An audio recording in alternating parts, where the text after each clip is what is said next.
สบายดีมื้อนี้2ผู้เล่นสตูดิโอที่มาสอนวิธีตั้งรูปพื้นหลังเนาะโอเคก่อนอื่นเราเข้าไปที่TikTok เลยเนาะอันนี้เดี๋ยวนี้มันเป็นรูปซื่อๆเนาะแต่เดี๋ยวนี้เราสิให้มันเป็นวิดีโอเนาะอยู่หลังนี่นะ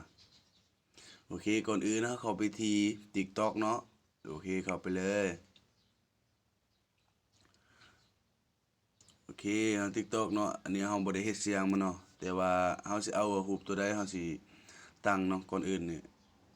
ให้เบิ่งก่อนเนาะรูปใดงามเนาะรูปใดเรามักหั้นนะโอเคเจิมไปเลยเนาะตัวใดเรามักเราจึงเอาเนาะ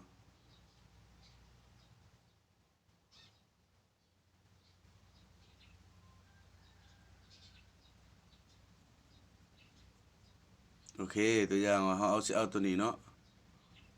เข้าไปเลยบนแช่นี่เนาะนี่บน27นี่เนาะโอเคเข้าไปเลยแล้วก็มาเนาะนี่เลื่อนตัวนี้เนาะเลื่อนเข้าไปแล้วเราต้องแตะใส่บนไลฟ์โฟโต้นี่เนาะโอเคเข้าไปเลยแตะใส่แล้วก็ให้เราติดตั้งเนาะเราก็ต้องติดตั้งเนาะโอเคติดตั้งเลยเนาะอันนี้ติดตั้งการดาวน์โหลดเนาะขึ้นครับเน็ตคอมพิวเตอร์เนาะอันนี้เราเรียบร้อยแล้วเนาะเข้าไปเลยนี่เนาะติดตั้งเลยเนาะโอเค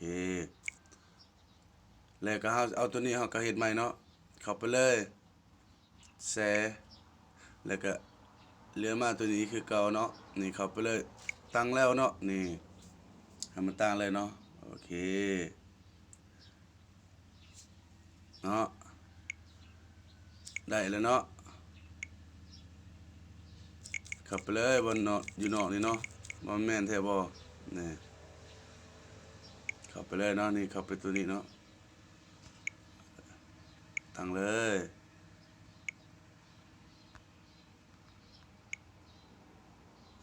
โอเค